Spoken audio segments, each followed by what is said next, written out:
Welcome back to another episode of Quick on the Draw. I'm David Korzenowski with Andy Backstrom. Third YouTube episode and 15th issue of this season. Final four is set. We have number one Northwestern taking on the 5 seed Denver.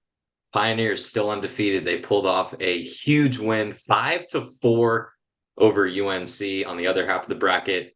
2 seed Syracuse will take on 3 seed Boston College in an ACC matchup. We're going to break down all four Elite Eight games and then preview the Final Four. Andy, awesome weekend. The Final Four is set, and Denver pulls off the upset. Yeah, and I feel like defense has been the theme of the tournament so far. Of the four teams remaining, here's how many goals per game each team has allowed. Denver, 5.7 per game. BC, 6.5. Same as Northwestern, 6.5. And then Syracuse at 7.5 goals per game allowed. So I feel like really with so much offense in this sport, and especially, three of those four teams at least, there's been just an emphasis on defense in this tournament, which is really cool to see. And I think we've seen some real nail biters. That kind of promotes the dramatic finishes that we like to see at this time of year. And we certainly have gotten our fair dose of them. Certainly have. In order, Syracuse beat James Madison 13-7. And then Boston College beat Notre Dame. Notre Dame was the only unseeded team remaining in the tournament. Eagles took care of business there, 20-6, the final. And then Denver comes back from down 4-1. They beat North Carolina 5-4. They do not allow UNC to score in the second half. In the final game, Northwestern and Izzy Skane beat up on Loyola 16-6, the final score. And Northwestern, the number one overall seed, still alive. Andy, let's start with Syracuse, James Madison. Low scoring first quarter. I thought that James Madison had a really good game plan defensively. But Syracuse ate up in the ground ball category, won 24-12 there. And their offense just kept coming. They get a 6-goal win to end the Duke season. Yeah, shout out to Olivia Adamson because she had an all-around game, 4 goals, 2 assists, and 9 of Syracuse's 15 draw controls. And really, as you mentioned, Dave, it took Syracuse almost the entire first quarter to score, but it was Olivia Adamson who got the orange on the board with back-to-back goals, which was really important for them to get the wheels in motion. But I actually feel like the turning point in this game was the final 30 seconds of the first half. Syracuse scored 2 last-minute goals, one from Adamson and another from Sarah Cockerell, who was great in this game. And that kind of was the turning point here where they turned a 3-3 game into a 5-3 game. Then out of the half, they added 2 more goals to make it 7-3. And from that point forward, JMU never got closer than 3 goals of Syracuse. I mean, our big question heading into the tournament was, would Syracuse come in a little bit hobbled after suffering a couple losses at the end of the season? Or would they look like the team that was number one for a majority of the season? Remember, Syracuse was number one in the polls until the last 3 weeks when Northwestern took over. Syracuse fell in the ACC tournament, and they've looked really good this tournament, man. I mean, they look like that team that was up at the top of the polls. And I think the fact that Adamson was the key offensive piece for the Orange in this game is what kind of opened my eyes, because they're deep. I mean, we'll talk about Boston College when we get there, but this matchup in the Final Four is going to have 2 really deep teams. Adamson is 5th on the team in points, right? And she had a game high 6, one off of her season high in goals with 4, tied for her second most points in a game in her career with 6. And remember, they have Megan Tyrell, 107 points on the year. Emma Ward has been awesome with 92. And then Megan Tyrell, 67, and Carney has 64.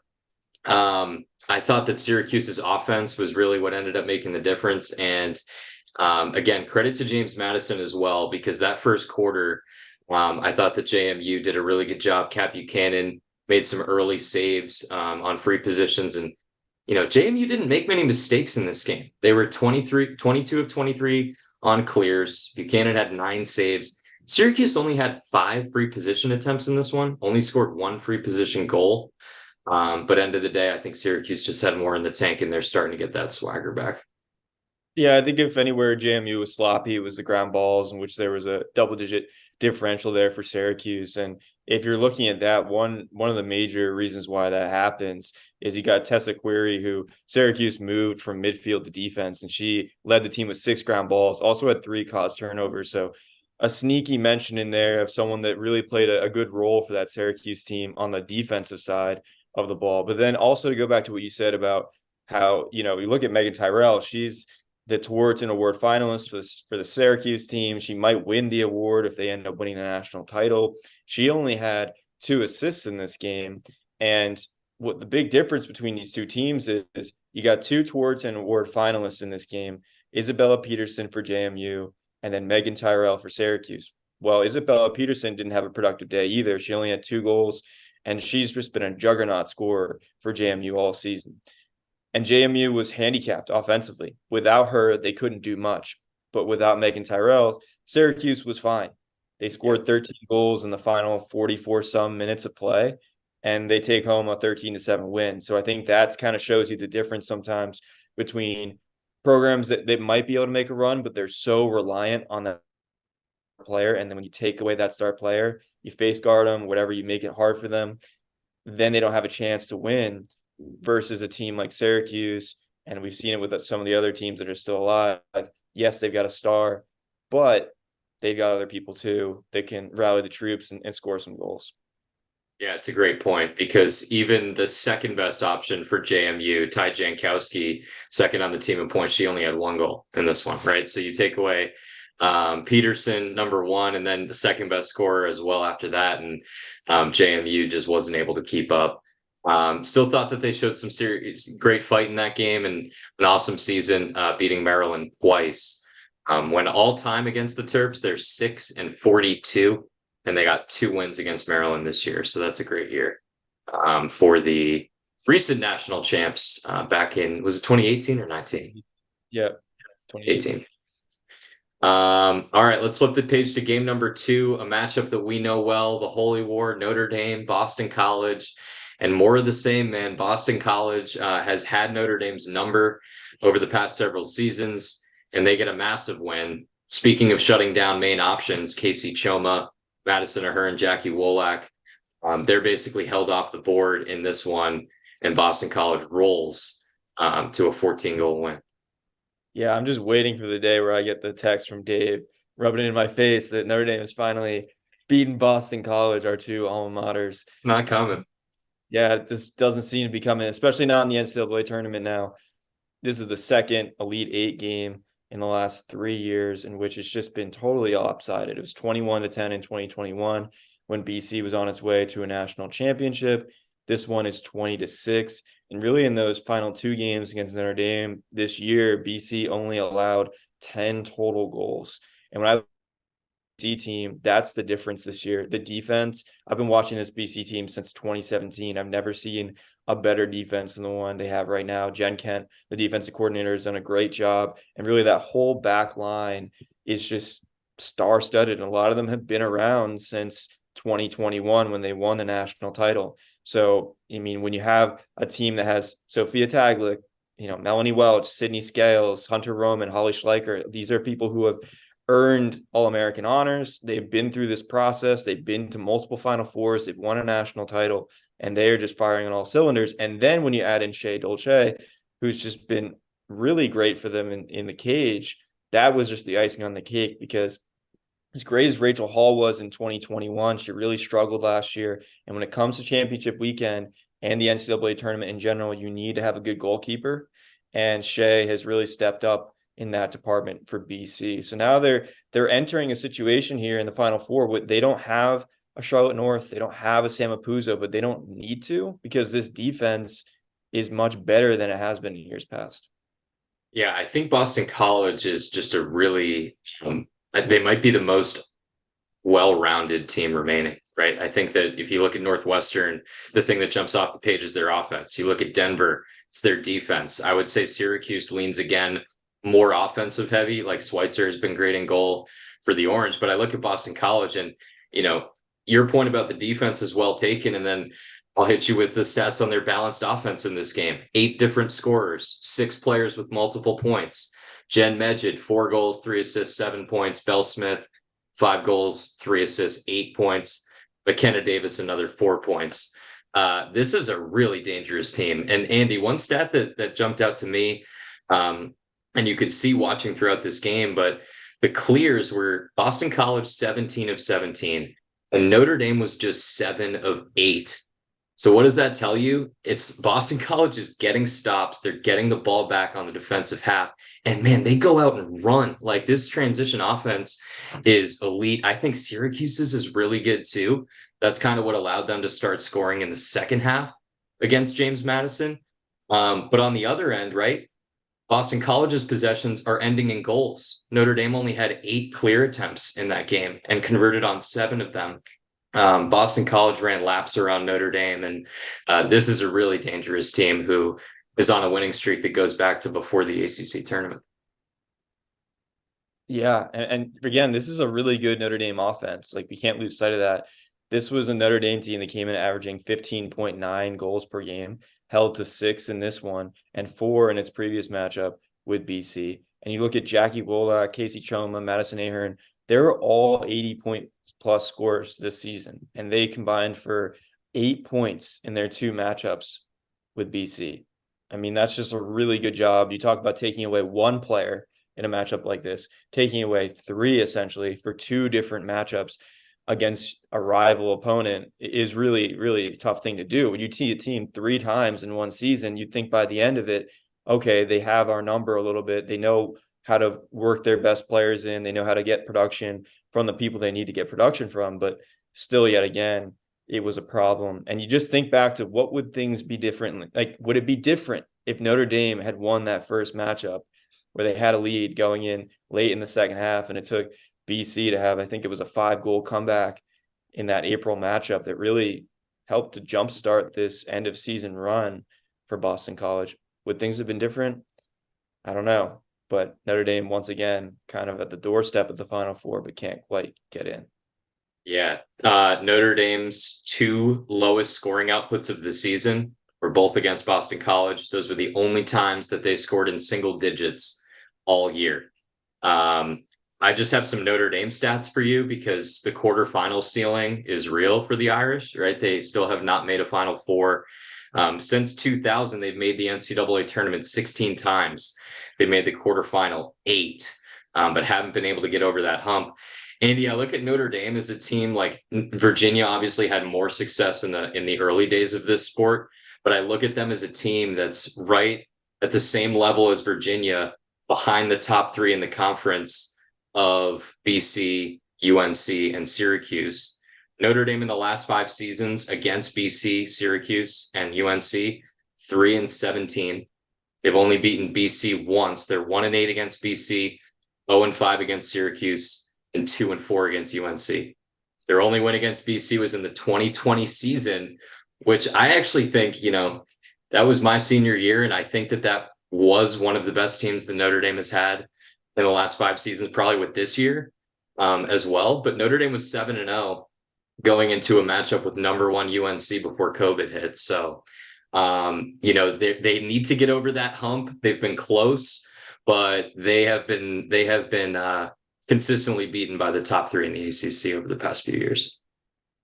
Yeah, and before we pivot to the next game, I mean, down years happen. There are times where BC that year, they almost lucked out. I mean, I don't think anyone lucked out with the pandemic, but BC's run of consecutive Final Fours and national championships probably would have been halted by the pandemic. They were 4 and 3, I believe, at that point, and they did not look like they had it in them that season. Who knows what would have happened? But I digress. We'll continue on to the next game. And speaking of BC, they always have that neon yellow, green vibe going on with the atmosphere. Denver has taken a similar approach. I didn't know this until watching this weekend, that they have a hot pink crowd coming in where they're wearing kind of the neon pink, hot pink, if you will, in the stands to represent their fans. And apparently it came up for, it's a name that they kind of coined. They call the defense hot pink. It's a high pressure defense. We all know what Denver brings on that side of the ball, but there's a potential for a national championship here with some really, really middle school clothing decisions with maybe some neon neon pink, but Denver totally brought it. Definitely the best story of the NCAA tournament so far, beating UNC 5-4 in the Elite Eight, and quite a comeback, holding UNC scoreless the entire second half. Yeah, this was my favorite game of the weekend. I was watching back a lot of this game in preparation for our conversation here. Uh, Denver scores the first goal of this game, and then for the rest of the game, they score their first goal less than a minute in. Okay, it's Deneen. Deneen scores 14-11 at the first quarter mark, and then it's a pair of 4-goal runs. UNC scores 4 straight to go up 4-1. Denver answers with 1 before the end of the half, and then their defense in the second half, man, unbelievable. What stood out to me about Denver's defense is just how much pressure they provide, like around the outside of the arc. North Carolina only got 1 free position chance in this game. Denver is masterful at causing turnovers outside of the arc and then getting out and getting transition the other way. Bohai made some clutch saves. And I looked at a couple leaders in Kayla DeRose and Julia Gilbert who really had answers at the right time. That Denver crowd was vocal. I could hear them when I was watching on the broadcast with chants of defense, when they're playing at Chapel Hill against a team that was maybe questionably seeded better than them. Denver has been the best story in the sport this year, and now they've punched their ticket to their first Final Four. Yeah, the lone remaining undefeated 22-0, which is incredible. We were just talking before the show. Denver has only played 7 home games this entire year. That includes 2 NCAA tournament games. So that's 5 regular season home games. They travel a lot. I mean, this sport is big in the East Coast, is big. It's getting bigger in the Midwest. It's getting bigger in the West Coast. But where they are right now, it is not super popular. They have to travel for a lot of games. They have, I think it's 20,000 flight miles they have logged this year, 25 nights in a hotel. And that is incredible to have a season like that, to win as many games in a row like they have, to have the defense consistently like they have. 7 games decided by 3 goals or fewer this season for Denver. They've come out on the winning side of all 7 of those games. And really, when you look at this team and you look at that game against UNC, you have to think that, okay, well, now it's actually living up to the reputation they had last year. They had the 5th best defense in the country. It was still great. They were only allowing 8.38 goals per game. But then against BC in the second round of the tournament, they gave up 13. So the big question was this year, can they live up to this regular season standard that seemed almost remarkable? And they have so far. They've only given up 17 total goals in the NCAA tournament across 3 games. That's right around their average of just below 6 goals per game allowed. So again, this defense is really incredible. It's fun to watch, as Dave mentioned, just suffocating at times. And I think the big thing going forward for Denver is, do they have enough offensive firepower to compete in the Final Four against Northwestern? But we'll get to that in a little bit. For now, let's go and shift over to that Northwestern game against Loyola. And this was definitely, unfortunately, the least competitive game of the Elite Eight slate. 16-6 win by Northwestern. It just didn't feel like Loyola had it in this game. They're much better than that score suggests. I did not think this was going to be a double-digit game. It was 10-2 at one point and then ended up being 15-3. And then Loyola got a few goals towards the end of the game to make it look a little bit more respectable. But offensively, Loyola just didn't have it in this one. I mean, they won 5 of 6 draws to start the game, but they only had 1 first quarter goal to show for it. And that's really unlike this group with Georgia Latch and Jillian Wilson and Sydney Black. And, usually they score pretty well consistently too. They don't have games like this. They dominate the Patriot League year in, year out, and they looked great through the first couple of games in the NCAA tournament, but they just did not have what it took to keep pace with Izzy Skane and Northwestern. What I saw in this game, Andy, was what Northwestern does a lot, and that's just they blitz early and often. It's like the flurry of shots in the first quarter and the first half, and all of a sudden Loyola looks up and they're down by 5 goals. I mean, Northwestern, 22 shots in the first half. They scored 10 goals before halftime. They had 14 free position shots in this game. That's just a sign that Northwestern is getting what they want on the offensive end. They're either getting easy looks or they're getting the defense scrambling and are drawing easy free position opportunities. For Northwestern, it's their fourth straight Final Four. I looked at this again as, a sign that Northwestern is a force as the number one overall seed. Loyola, they have a quarterfinal ceiling of late as well. They've been a historic program over the years and have made it to a national championship game, but lately it's been about 7, 8 seed, Elite Eight, and then getting bounced, and that ended up being the same story this year. I just saw Northwestern get that early lead and that big lead, and not give it up. They're basically able to play about 500 for the rest of the game and still coast.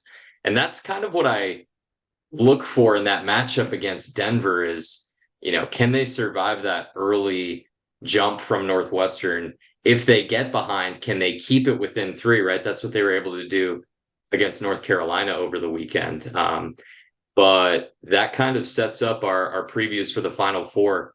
Anything else you had on the Elite Eight, Andy, or do you want to break down these matchups? The only other thing I'll say about the Northwestern game is that we really just, we expected an Izzy Skane bounce back game. She wasn't going to have multiple games in a row. Against Michigan, she had 1 assist, 1 goal. She called it a bad performance. Really isn't, because anytime Izzy Skane's on the field, she's commanding attention, which opens up opportunities for her teammates. But she had 10 points, which was her most since February, in a game that booked their ticket to the Final Four. 7 goals, 3 assists, and she was super aggressive on the ride as well. So, you think of her as an attacker, but sometimes she looks like a two-way midi, playing some defense on the opposing half and really creating opportunities for herself. She's just a relentless competitor. And, in that game against Denver, it's going to be really interesting. Can she put up the point total she's used to? Can she stay active even if she doesn't have that point total? How can she contribute in other ways? That's something that Charlotte North was really good at. Can Izzy Skane still find a way to contribute if she can't be the scorer she's used to being? So I guess we can just use that to segue right into the Denver Northwestern game that we have coming up championship weekend. The one thing I will say about this matchup, I feel like I'm just really, really, I don't want to say concerned, because I don't want to be like I'm rooting for Denver. But if you're looking for Denver to win this game, do they have the offensive weapons to be able to keep pace? Because realistically, are you keeping Northwestern below 7, 8 goals? I'm not sure. I think maybe it's still a single-digit game. I don't think they're going to only score 4. I don't think you're going to have another game like that. And Denver had to grind to get 5 against UNC. And when you look at this team, look, you've got Julia Gilbert leading the team with 58 goals for Denver, Lauren Black with 37, Ellie Curry with 31, and then Ryan Deneen with 30. And I know Kayla DeRose came up big in the Elite Eight, but she's only got 16 goals this season. So that means that Northwestern's 4th leading scorer in Madison Taylor has 10 more goals than Denver's 2nd leading scorer in Lauren Black. Yeah. That just shows you right there that there's a disparity in offensive firepower.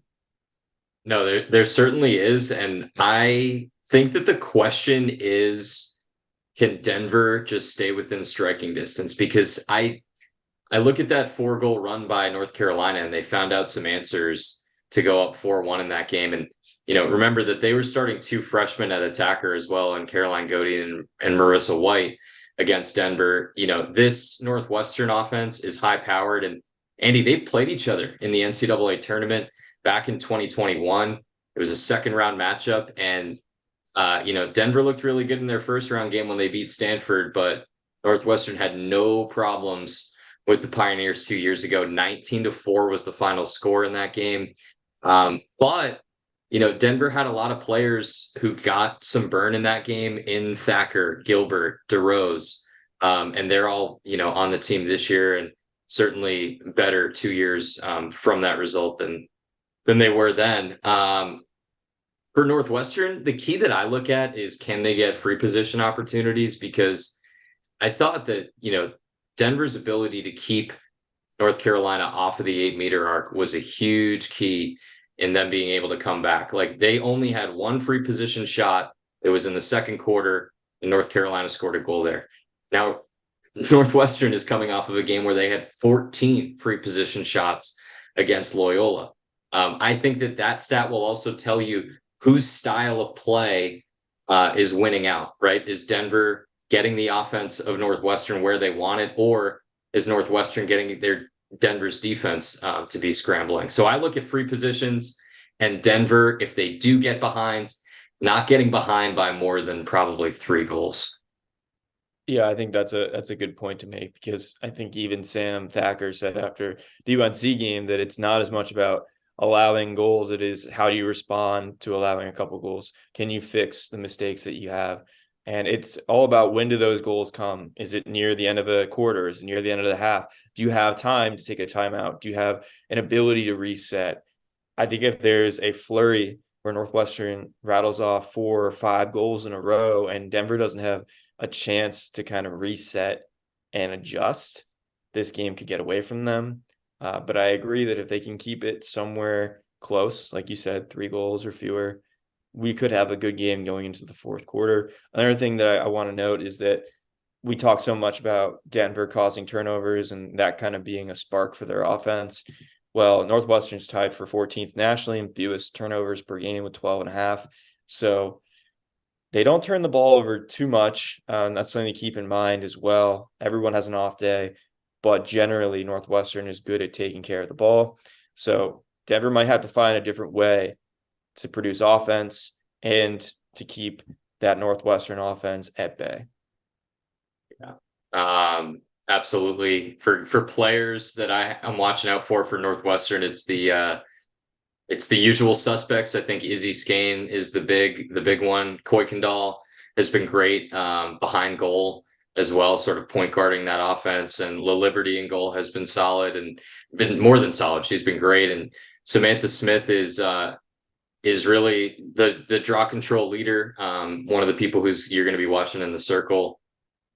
For Denver, Julia Gilbert, I saw her as one of the key leaders in that game against North Carolina. Scored 2 goals, was helpful with the team in transition, and she generated free positions on the offensive end for the Pioneers, where they were able to score 2 goals. And DeRose, right? You mentioned that she had a hot Elite Eight. Can she keep that going? Because Denver's going to need all the scoring they can get against this Northwestern team. Yeah, you mentioned Samantha Smith on the draw, I believe, or Samantha White, I forget which one. There's 2 Samanthas on Northwestern. But one thing that I will say is that during the Big Ten championship and in the game against Loyola in the Elite Eight, Northwestern did make a change in the circle, and they did have Serafina DeMuno taking over for a little bit of that game. And that has been something they've turned to at times to get a jump start in the circle. And so we might see that again as well. Right. And I think that's just something to note, because the draw is so incredibly important. But also, when you're going up against a team that has a defense like Denver's, if you can control the draw and you can play great defense, you're most likely going to win that game. So if Northwestern's having a hard time scoring, every possession matters more.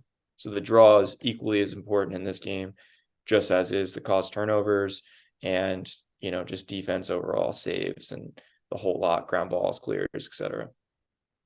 Yeah. And then in game number 2, which will be starting at 5 o'clock on Friday, we have another rematch: Syracuse versus Boston College. Kayla Trainer against Acacia Walker Weinstein once again. Andy, what are some things that you're looking out for heading into this one? Yeah, well, first I'm just going to mention this list that I was talking to you about before the show. Is that BC, so they've made 6 straight Final Fours now, which is insane.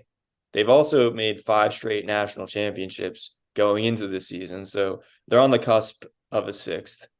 And here's a list of the other teams in sports that have made 5+ consecutive championship appearances: Golden State Warriors 2015, 2019, New York Islanders in the NHL from 1980 to 84, Johns Hopkins men's lacrosse from 1977 to 1985, New York Yankees from 1960 to 1964, and then the Cleveland Browns, believe it or not, from 1950 to 1955, before the Super Bowl era. So that is quite the company to be in for Boston College women's lacrosse, and to be able to be in this conversation yet again. it's almost hard to believe. Now, we mentioned earlier in the show that 2020 was a weird season where maybe that streak wouldn't have been continued, but this is the reality we live in. That year almost doesn't exist for many Right. reasons in our lives. So, again, here they are with a chance to go 6 straight. I think the big difference here, again, as I mentioned before, there is no Charlotte North. There is no Sam Apuzzo. There is no one juggernaut star. Yes, there's Jen Medjid, but she's not quite the same in terms of that category of player that will just take over with 8 or 9 goals. She's had performances like that. I wouldn't expect it from her. She's great around the crease. She's great in some two-man game action inside the arc, but she's not going to be, winding up and whipping it on a free position shot. She's not going to be taking over on the draw. She's good at what she does, but she's that kind of star. She's not the all-world player. Now, the good thing is they've got balance, as we talked about earlier in the show. I think where it'll come down to for BC is if they can hold up on the draw. That's the one weakness this team has. Charlotte North manned the draw for them as long as she was at BC, or really the last couple of years she was there. And now they have this mix of Andrea Reynolds. They also have Ryan Smith, and it's okay at times. It works, more often than not. They're 27th nationally in draw percentage, but that's nothing to kind of awe at. At times they lose on the draw. They lost in the draw against Notre Dame 17-12. They lost on the draw the last time they played Syracuse 21-15. And I think, the reason why it wasn't a problem against Notre Dame was because this defense forced a lot of turnovers, and their transition offense is, it doesn't matter if they lose the draw. They'll force a turnover and they'll quickly clear it, and they'll get on offense and they'll score. And it's like, okay, well, no problem. But if you're playing a team like Syracuse that, last time they played BC, they only turned the ball over 7 times. If you can't force turnovers and you can't get in transition and you're losing on the draw, then you can run into some trouble. Right. I look at this matchup as I think this is going to be the better of the two games. I think we can get to picks in a minute here, but I think that these are two really evenly matched teams. And you look at when Acacia Walker-Weinstein has gone up against Kayla Trainer since Trainer took over as the head coach of Syracuse, played each other in the regular season finale the last 2 seasons. Boston College has won both games. They've both been really close. I look at the key stat in this one to be ground balls. I think that was a huge boost and a revelation for the Orange in their matchup against James Madison. Doubled up the Dukes 24-12 in that category. And when the game got slowed down by James Madison's defense, when Buchanan made big saves, and when it kind of was going into the pace that James Madison wanted to play at, Syracuse found an answer in the midfield. They found an answer with ground balls. They won more possession back, and they got more in the second half as well. So I think that, with BC's transition offense and how they looked against Notre Dame, Syracuse is really going to need to get ground balls in the middle of the field, Boston College as well. And I do think coaching is a huge matchup in this, Andy. You mentioned that company that Boston College is on the edge of joining with 6 straight chips, and Keisha Walker-Weinstein has been the reason. I mean, she has been unbelievable, and you look at a matchup against Notre Dame, a really good offense, and Boston College without a star, one star like a Charlotte North on the offensive end, and they won by 14. I think BC, they are the favorite in this one. They are more of the top dog despite the seed, because in their last matchup, Boston College won. Yeah, well, and in that last matchup, it took a 5-1 run at the end of the game to even win that game, 17-16 against Syracuse in the regular season finale, which again was such a domino effect because that gave BC the regular season ACC title, which then gave them the top seed in the ACC tournament, which then led to Syracuse losing in the ACC tournament to UNC and BC winning the ACC championship in the conference tournament. So again, Syracuse might not have had the slide that it had. It might have been the number 1 overall seed, and Syracuse could have been in position that Northwestern's in right now. A team like Denver or whoever would have come out of that side of the bracket. Now they have to face BC in the Final Four just to reach the national championship. So again, things have consequences, but it was just a rough timing for Syracuse to hit their rough patch, considering that they were so solid for so much of this year. And it was a reminder of why they were when they played JMU last weekend in the Elite Eight, because this team can be dominant and they have so much depth, as we talked about. So if Olivia Adamson can be dominant on the draw and Megan Tyrell can get going like she has at times before against BC, this one could be a good game. So I think you're right. I think this one will be more competitive. Let's go with some picks. We can start here with BC, Syracuse. I have to go with BC. I have BC winning the whole thing in my updated picks going into this tournament. I have BC topping Syracuse in this one. I do think it'll be really close. It's coming down to the fourth quarter. And, who's going to make the stop? Who's going to make the goal? Cassidy Weeks and Courtney Weeks have been pretty clutch recently. I feel like it's going to be one of the Weeks sisters for BC. I got Boston College by 3. I'll say 15-12. I think that the master is still AWW against Kayla Trainer. We will see. And, you and I both had in our updated brackets Northwestern and BC in the championship game. We didn't get our Final Fours perfect, but our championship is still in play. With that, we'll flip to the second. And I think that Denver's season is a massive win. This is their best season in program history. And that win over UNC, man, that does wonders for them going into next year, saying, hey, we were underseeded, we were undefeated, and we still made the Final Four by beating the defending national champs. But I think their road ends here. I got Northwestern beating Denver and then beating BC in the championship. Yeah, you can't understate how important that win was for Denver against UNC, because it really just affirms their season. It would be feeling a little bit disappointed if they come out of this with just an Elite Eight appearance.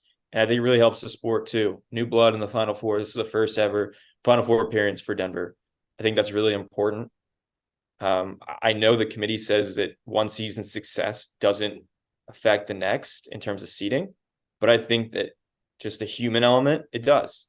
I think we see it in all sports in college where it does. So if Denver makes it back to this point, I think it's affected JMU in the past. I think they've gotten a little bit of a lift considering they won it all in 2018. So regardless of what happens, I also have Northwestern beating Denver. I do think Northwestern will pull away a little too much in the first half, and this won't be too close, but successful season regardless for Denver. Final Four coming up on Friday. We have Northwestern taking on Denver at 3, and then Syracuse and Boston College at 5:30. The championship game is Sunday at noon. Andy, should be a great championship weekend. Enjoy the games. Looking forward to it. Happy Memorial Day weekend, everyone.